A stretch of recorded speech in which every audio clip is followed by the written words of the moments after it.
All right, are we live? Um, Checking this out.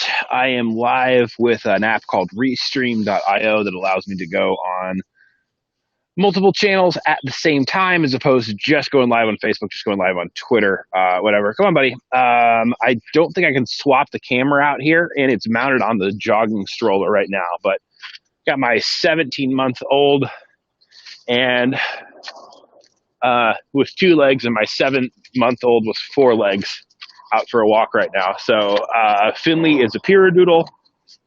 Ava is a person.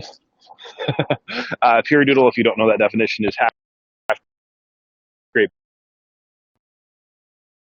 Pyrenees.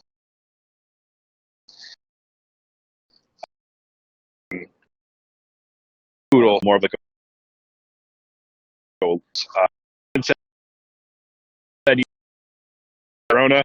I can't because I'm not natively in Periscope and use commented on Periscope. But no, I'm actually feeling good, buddy. I feel really good actually. I will confess I probably drink too much caffeine, don't get enough sleep. I haven't really changed that, to be honest with you, just because there's so much going on. Believe it or not, there's a couple things I'm working on right now. One of them being kind of one or two of them being a social good thing. Third one kind of being a consulting thing. And hey, Lisa, and thank you for saying you hope we are well. We're all well right now.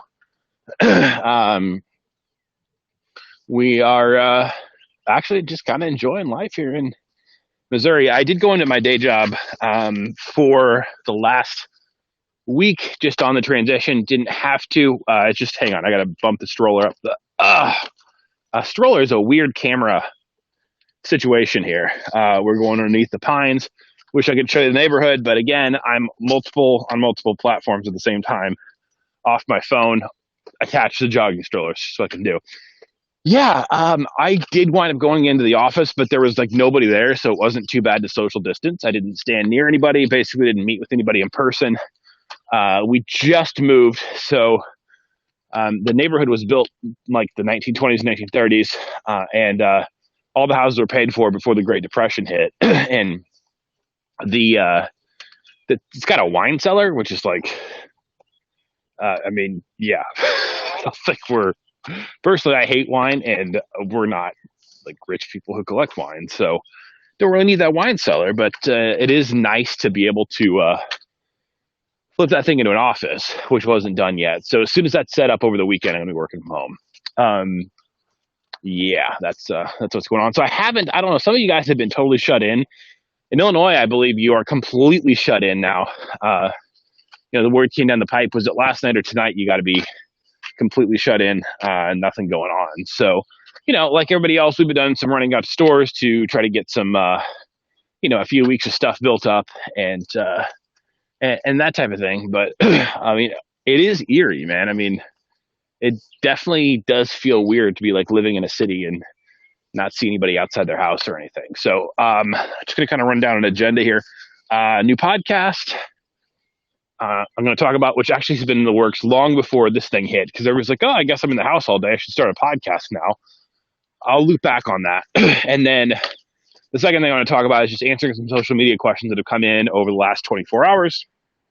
And I just kind of roll with that, okay? All right, so new podcast. The plan has been to relaunch for a while now, just under the moniker Seth Tower Herd and Friends. Focused on career, culture, and creativity. Those are just kind of the buckets I've lived in during most of my career in one way or another, right? Most of my adult life. I've had a lot of different kinds of jobs. I've worked in a lot of different kinds of situations. I've always been involved in some sort of pop culture type thing as a writer, journalist, radio, TV personality, whatever. And, I've always been in some sort of professional creative type of role. And so when you put all those things together, that's just the kind of stuff I want to talk about.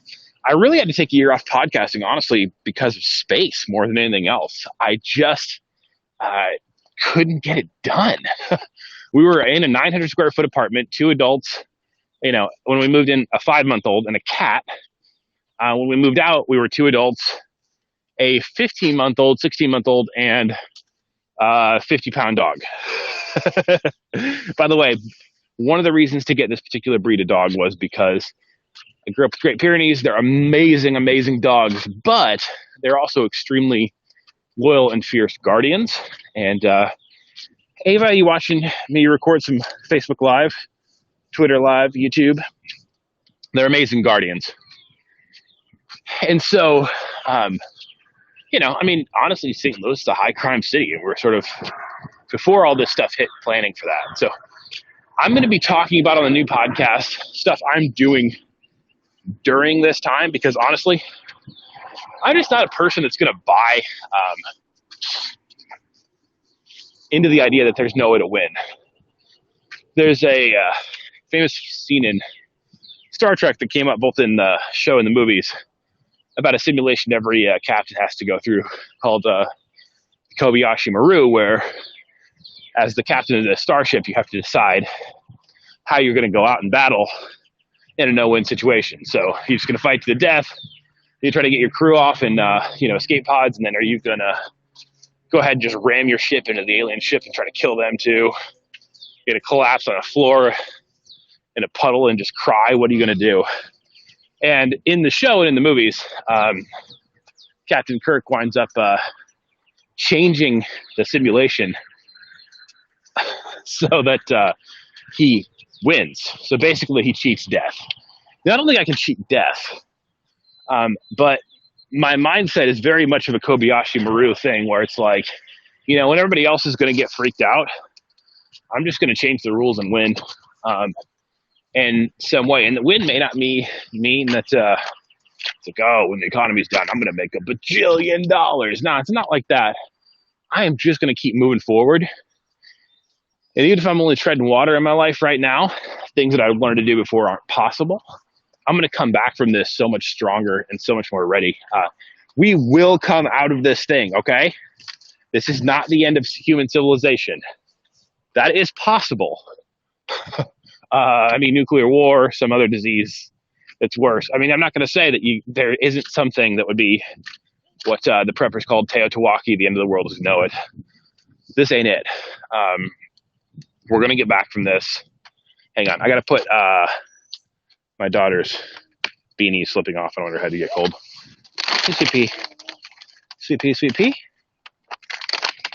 There you go, baby. Okay, so one thing I don't know, I don't know if anybody can comment or if anybody's even watching this pretty early. I don't know if this is picking up off my earbuds, which means the sound is pretty good, or it's picking up off the phone, which means the sound probably isn't as good. But so to get into my plans, this Kobayashi Maru plan, the first thing is podcast studio should be constructed this weekend. And so I'm going to go live at least one night a week. I'm also going to try to get back to doing some gaming 1 to 2 nights a week.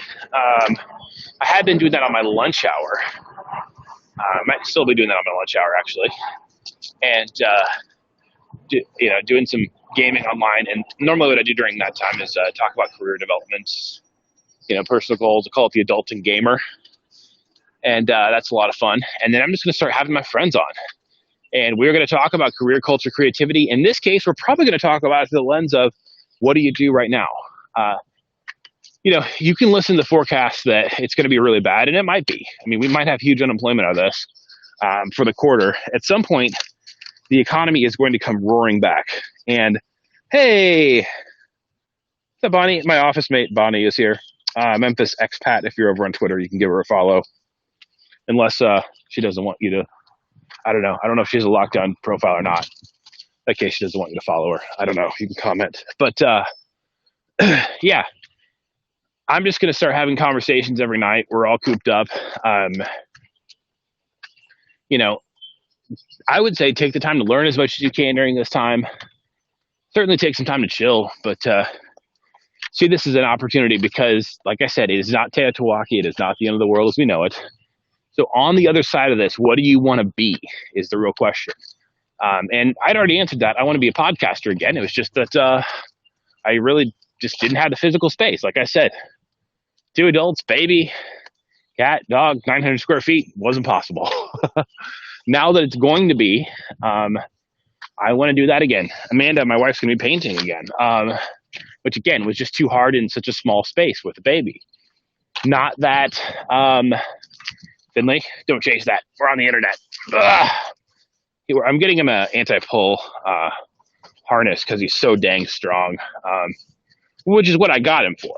I mean, basically, I got him to, if somebody got in the house, he's the line of defense between the security alarm and, me with a firearm. So, yeah, and I did want to talk about that. I wrote a blog post that did really well on Reddit and did really well on, oops. I forgot to start my workout on my watch. I just got it. By the way, Southwest is flying into St. Louis right now. Hello, empty plane. I wrote a blog post about all these people who are buying guns for the first time and what that means. And so people in LA that have probably never touched a gun, when the gun store opened yesterday, there were 40 customers in line. I am not purchasing any additional firearms at this moment. I'm pretty good. I got ammo. I've got guns. And not a crazy amount of either, but, you do have to understand that there could be some civil unrest during this time. And I would suggest that you figure out a plan to protect yourself. Hey, what's going on, Kevin? Now, that may be that just for whatever reason you don't think you can own a firearm. That's okay.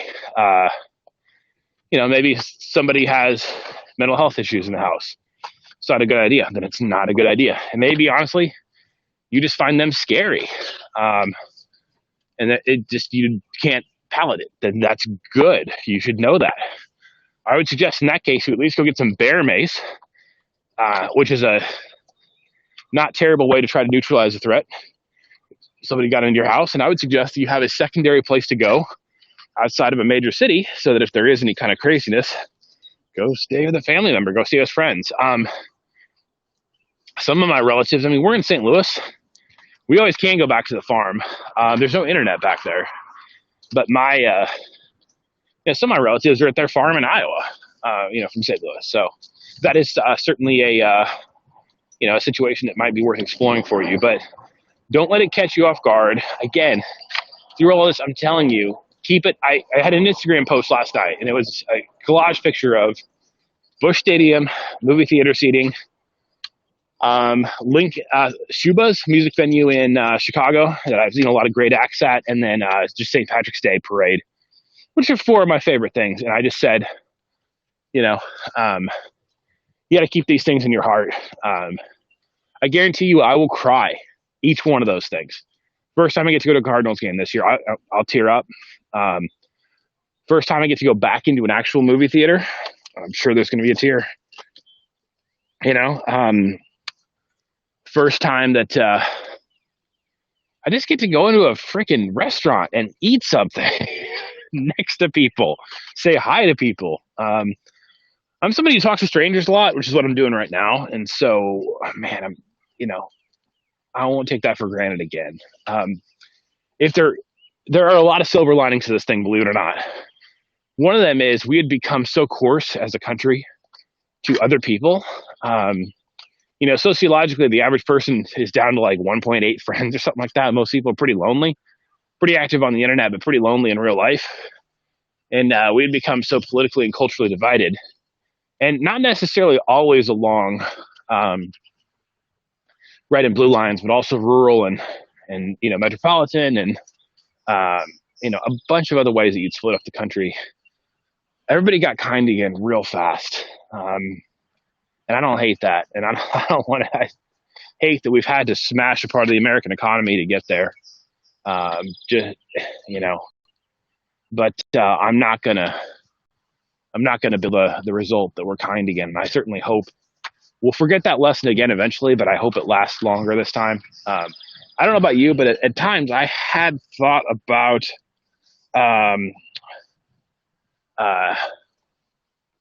just missing the post 9/11 world. It was such a scary time, but I also felt like it was such a special time. And that was such a huge time of transition for me personally. Kind of went through a lot of family stuff during that time. My college basketball career ended. I got into radio. That changed my entire life, all in the span of about 8 or 9 months. And plus, I mean, my gosh, the records that dropped on 9/11, POD, Satellite, Jay-Z, the Black Album, no, Jay-Z, the Blueprint, Jimmy Eat World, Bleed American. There's some really, really good records during that time that ton to me.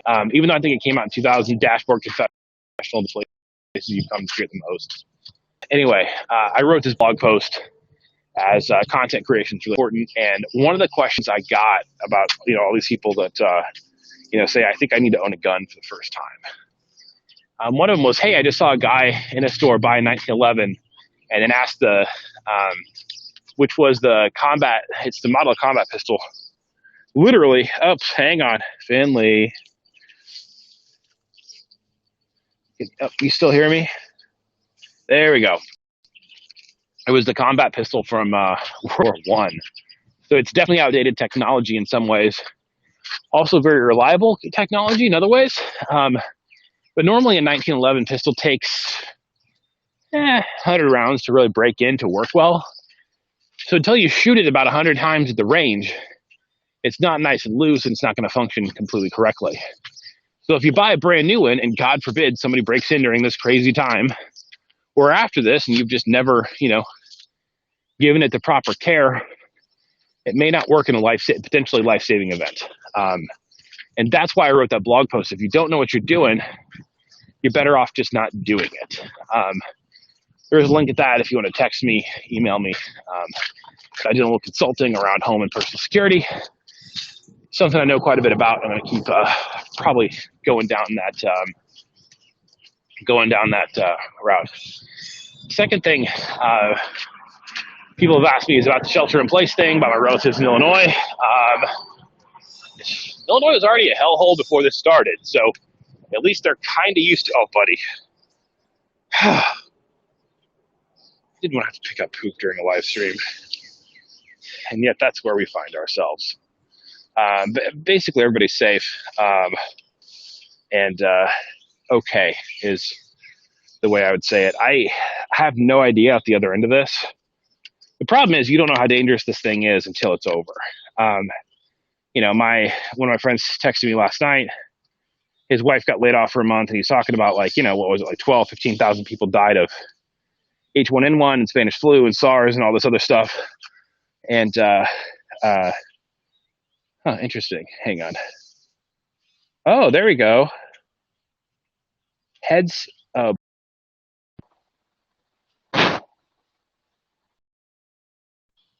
There we go. Got it. Sorry. I did figure out how to flip the camera around though.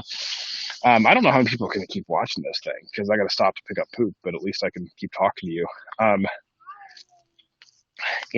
I did also want to talk about, I don't know where I got off on the Illinois thing. I don't know how bad this thing is. We do know that there certainly is a very strong correlation between all these diseases and the wet markets in China. And I do want to talk about this because part of my extended family from Laos, and the people that fled Laos, the small country between Vietnam and Thailand, most people don't know where it's at. My relatives are also ethnically part Chinese. So at one point, their one set of grandparents for that branch of the family, migrated down from China to Laos. I believe at that point it was fleeing communism. I'm not 100% sure. I'll be back on camera, right back. Got to do this, all right?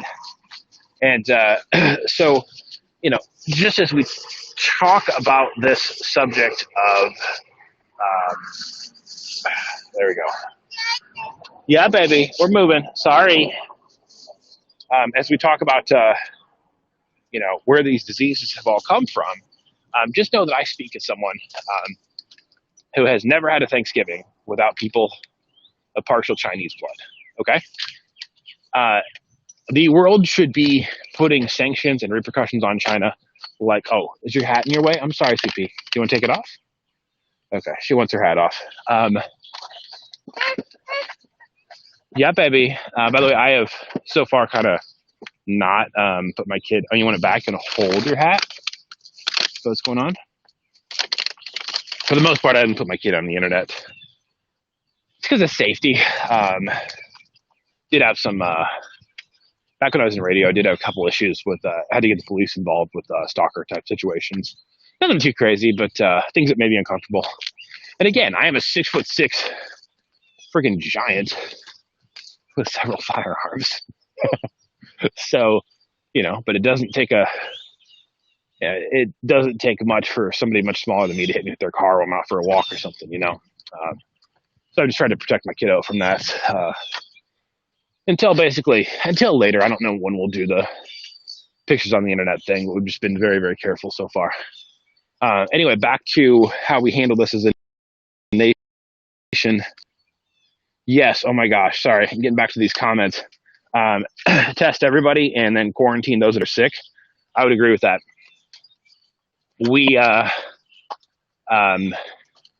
That's what South Korea is doing. South Korea is back to work.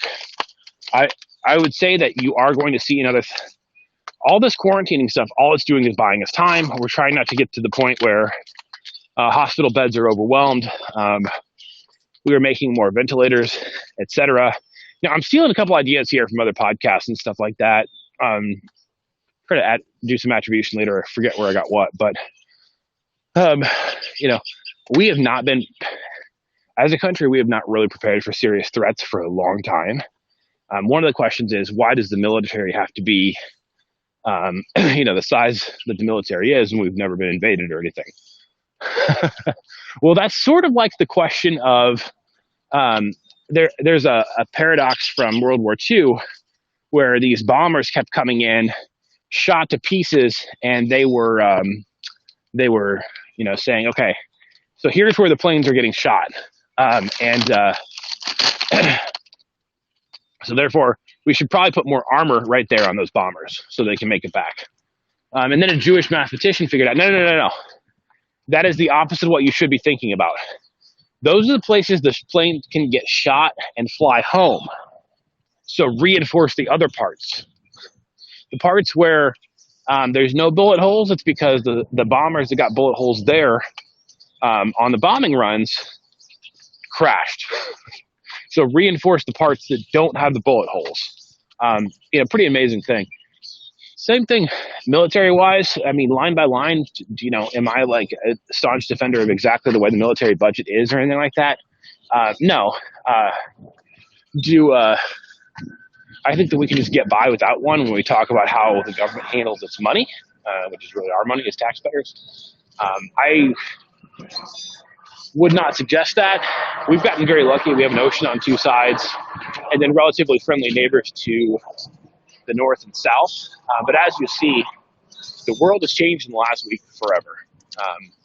Or at least for the next 100+ years, or probably forever, that we're going to have to build in issues to our society and to this, to prevent future pandemics. And so the idea that we couldn't be invaded and conquered is not an idea that holds a lot of weight, that it's impossible, that just the water on both sides and the friendly neighbors are going to protect us. For one thing, Canada got super pissed off at us, and right around the time of World War I, was actually planning on invading Washington and a couple other areas. I forget what made them mad, but that's something that almost happened. And so this idea that we can't have any, we shouldn't have any military or whatever. But the government has, without a doubt, I forget which podcast I heard this on, but the government has basically run the credit card up on crap on eBay that we didn't even need for quite some time, wasted billions and billions of dollars a year, every year, when what we should have had is a Dave Ramsey emergency fund as a nation for times like this. And so now we're borrowing because we got to borrow. There's nothing else to do. The government mandated the economy get shut down. So that is not a bailout. It's not corporate personal welfare. That is, the government destroyed your job. So therefore, you need to, it needs to help us get through this time. And all it buys us is testing, time to get tests, vaccines, beds, ventilators. We cannot stay shut down. We cannot stay in our homes and not have business rates not have business for, people like, oh, 12 to 18 months. Maybe life is going to be different for 12 to 18 months. Maybe some industries aren't going to make it. But we can't be shut down for that long as a country. On the other side of things, I believe you have to look at how many people, are going to lose their business they worked their whole life for. How many people, quite frankly, are going to commit suicide because of the situations right now. So there's always a human life toll, no matter what the situation. That's why, high levels of military and governmental leadership are so scary. A lot of times, I talked about the Kobayashi Maru situation earlier. A lot of times, there's no situation where you can win. A lot of times, people die no matter what, and that's a situation. If we keep this thing going for very long, already there's a toll to human cost to what's going on. Is there human cost of letting the disease run rampant? Absolutely, and that's when you're kind of a utilitarian, lesser of two evil situation. They're both terrible, terrible situations. But getting back to this wet market thing, again, I'm going to restate it because I keep getting off on rabbit trails here. Part of my blood relatives are part Chinese, okay? My relatives were in China 2 years ago to see the Great Wall on the way to Thailand on vacation, okay? I really want to go see the Great Wall and then go to Thailand with them next time they do that trip. That is a goal, okay? These wet markets that are in a part of China are not the standard for the whole country. Most people don't eat bats, okay? Part of that is the extreme poverty these people have been in, and part of it is just kind of a fascination with an exotic food. In the Philippines, they eat fertilized duck eggs that are fermented. There's like a baby duck in there, and you open the egg and eat the baby duck. It's utterly disgusting. But that's come out of poverty. The Philippines is a country that's great workers, great virtual workers, got a great future ahead of it.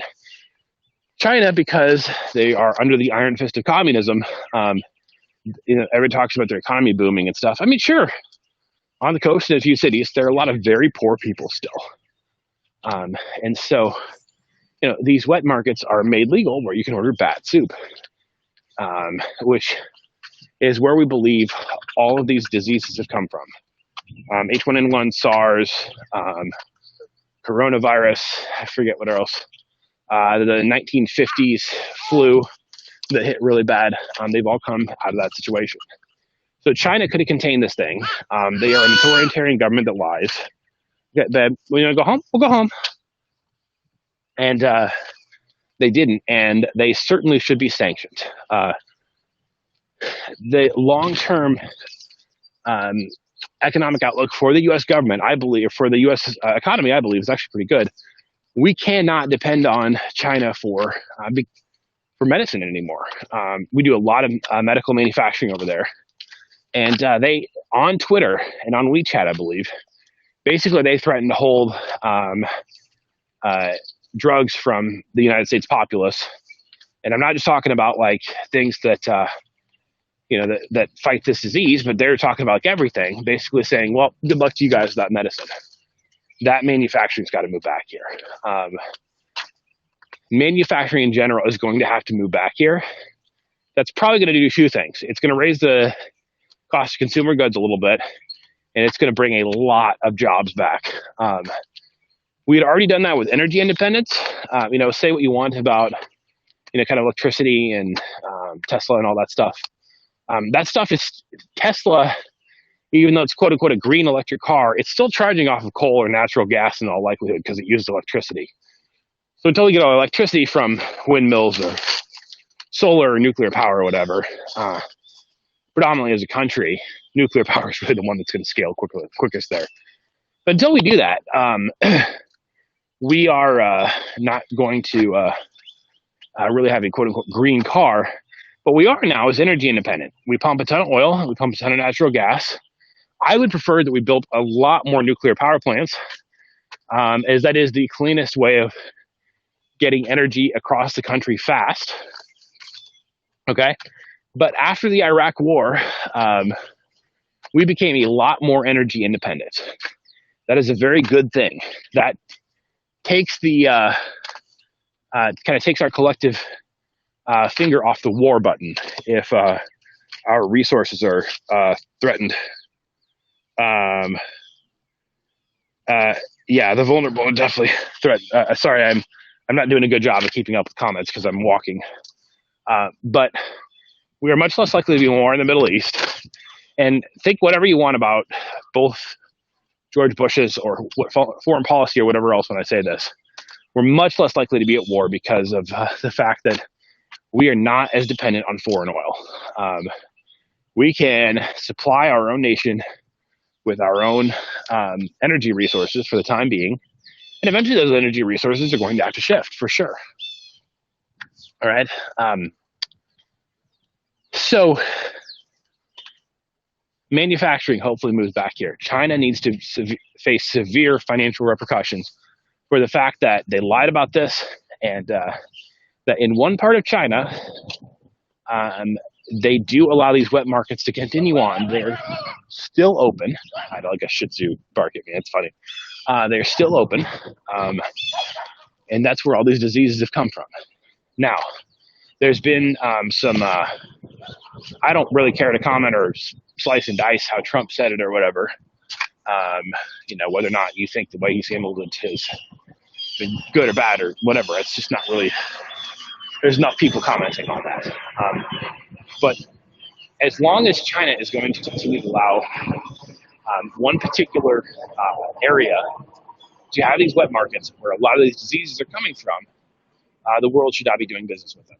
By the way, I talked to a friend 2 nights ago whose brother worked in Wuhan and had to be evacuated to Australia when this thing first hit in January, and then to the United States. Okay? I have heard so many good things about the city of Wuhan. Okay? I don't think that's a bad area. There is a practice, which is eating a bunch of animals that shouldn't be eaten, that needs to stop.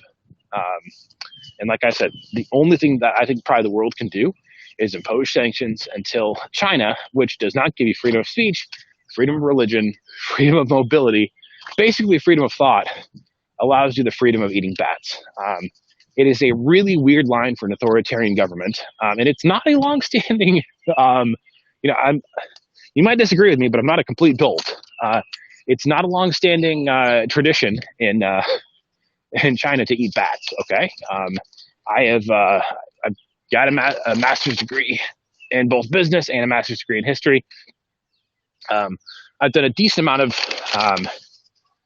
Asian history, work, and at no point did Genghis Khan roll into one of the ancient dynasties and kill everybody and eat the fresh bat soup they just prepared. That was not a thing. By the way, before Genghis Khan, the Mongolians were so poor they often had to eat mice and rats, and that's also terrible. But you know what? In Mongolia, you can't order mice and rat anymore because once they're that impoverished, but they don't maintain that practice anymore because eating animals like that will kill you because they carry disease. That's where the plagues in Europe came from. Basically, they were all a result of rats, fleas, a combination thereof. Okay. All right. So, yeah, I only got 10 minutes to walk left. I can also keep talking. I can't believe people have watched this long or watched part of it or whatever. So those are the 3 things. Start a new podcast. It had been in the plan before this, just didn't have the house to do it. Keep your attitude up as much as you can. I dang near cried at my desk yesterday. I'm not going to lie. Just being overwhelmed by this whole dang thing. There will always be an economy. You and me and whoever else are going to have conversations about the coronavirus economy. Like I said, podcast is one thing. I got a couple social good things I'm working on. I got a couple consulting things I'm working on. And thank God the day job is for a marketing agency that works on products that people need no matter what, like, agricultural seed and pet care products and healthcare, and stuff that's not going to go away. So to me, this is a situation where I want to test as many things on my free time and do as many things to see what I can learn about the coronavirus economy, which will go away. Oh, you know what? I'm going to end on this. Um, yes, those markets should be completely shut down. Sorry, I am really slow on the comments because I'm walking here. If you're just joining me, I'm walking the dog and the baby and talking to you. Okay, I actually want to end this talking about a book called The Great Reset by Richard Florida, who I have sparred with endlessly on Twitter because he is a great economist, actually. No, he's a good economist, but he's a jerk. But he's correct on this. Basically, what he has said, oh no, I just had a sock fall down. Like, when it's a short sock and it kind of fell down my heel, so it's not covering my heel for the last part of the walk. Gross. Great Reset. So recessions tend to be cultural resets on the way things happen, the way things get made. And so, the Great Depression was in some ways a reaction to the fact that the world had changed. Oh my gosh, I'm trying to get this sock back on. I'm just going to take my shoe off. I'm still here. I don't want to show you the dog. Like I said, I'm going to keep my baby off camera, but I kind of want to show you Finley because he's an awesome dog. But the recessions basically are technical, societal, cultural innovations that the economy is not caught up to yet. And so old things have to die and amazing new things have to be born. Okay. So I need to reread the book and talk about this a little more. Florida gets a lot of things wrong, actually, but he's very right on the premise of the book. He also says that basically if you build a cool city, that jobs will flock to it. That's been disproven. There's a great book that basically says it actually is major corporations that drive all philanthropic giving in an area, and then that big corporations. I mean, we talk about Bernie Sanders, the millionaires and billionaires. Turns out those millionaires and billionaires do raise the wages of everybody, because if you are a plumber or you are just regular corporate worker or you're doing hair or whatever, and you're doing that in an area where a lot of people have a lot of money, you charge more money and you make a lot more money. Okay? But back to this Great Reset thing. This is an economic reset. We are going to have new businesses, new services, new things born because we are not going to be able to go back to business as usual ever again. That's going to create new markets. It's going to kill things off. I think the cruise ship industry, Amanda and I were going to go on a cruise in December for our 5-year anniversary. We ain't doing that, I don't think. The cruise ship industry is going to have to radically adapt to this. The trucking industry is going to boom. Walmart is hiring 150,000 people right now. So if you need some extra cash, go to Walmart right now. Okay? There's a lot of very, very good things that are happening. The question for you and me is, how does my current job fit into the new economy? And for a lot of us, it's just fine. Things just have to start working again. And then it is, if not, or in addition to, what additional skills do I want to learn? Oops. No, I'm okay. What additional skills do I want to learn? One additional skill that I have been working on is cybersecurity. I want to start working through my certifications. Do I plan on a career switch? No, actually, I see myself staying in digital marketing. But what I see is that there are opportunities within digital marketing that cybersecurity is going to become an issue for everybody because the economy is going to get bad for a bit. That means crime is going to go up. That means any kind of crime fighting is going to go up. There's going to have to be more police officers, more FBI officers, et cetera, to keep up with it. That also means that the number one thing that has been an issue, the number one crime in the United States, has been virtual crime. That's going to continue to go up during this time. Okay? So do I plan on going into cybersecurity full time? No, I really like what I do. Can I get good enough at it? Am I going to be the best cybersecurity person of all time? No. Can I get good enough at it that, I can offer that kind of as a professional and take that into a job and say, hey, this would be cool. We've been doing digital marketing, but this is also a new need that kind of slots in next to websites, etc., pretty well. And this is something I'm good at. And this is something a client's going to need right now. Well, that's a great way to have some more fun as a day job and, learn a new skill and expand myself mentally and skill wise. And so I'm going to do that right now. There's a lot of stuff out there that is very cheap. So the question you should be asking yourself is, where does my job fit into this new economy? And should it change? And, oh, baby girl, did you lose your hat? I had to drive around the SUV and find that dang thing. She wanted it off, and then she wanted to hold it, and then she threw it. Oh, hashtag toddler life. So I'm going to wrap it up there. Just be thinking about that. And looking forward to being, so the podcast will be, first and foremost, a live video. Wherever you're watching this, you can continue to watch it there. Everything will be on YouTube. It'll also be released as a podcast if you just want the audio. And we're going to keep doing this thing. And like I said, oh, hi, kitty. Is that yours? Okay. There's a cat out on the porch, just making sure he's safe. I freaking love animals. If I had a big enough house and I had the money, I would have a mini horse and a mini donkey like that would come in the house. Like, by the way, nope, not done yet. Ava, almost home, sweets. And no, Ava wants breakfast. Ava bored. Here, you want to see out? I'm going to take the rain cover off. I'm going to show you the dog, and then we're going to hang up. But that terrible celebrity Imagine song where they all sing a line and half of them are terrible at it. And it never really turns into a melody because they don't match up. It doesn't match up on the tempo of the song. Like, it's just all the rules that make music work did not work on that song. But Arnold Schwarzenegger cutting himself in, and they're singing Imagine. And then he goes, in his Austrian accent, he's like, get up, get down with the sickness. And he's got his donkey and his horse right there. If you have not seen it, it's amazing. You got to see it. Finley would like to say goodbye, and then Ava would like breakfast. Yep, hang on.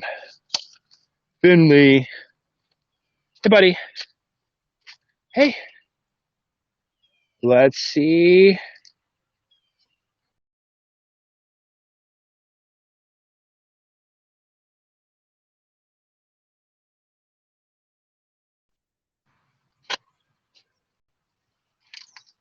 Oh, well. That didn't work.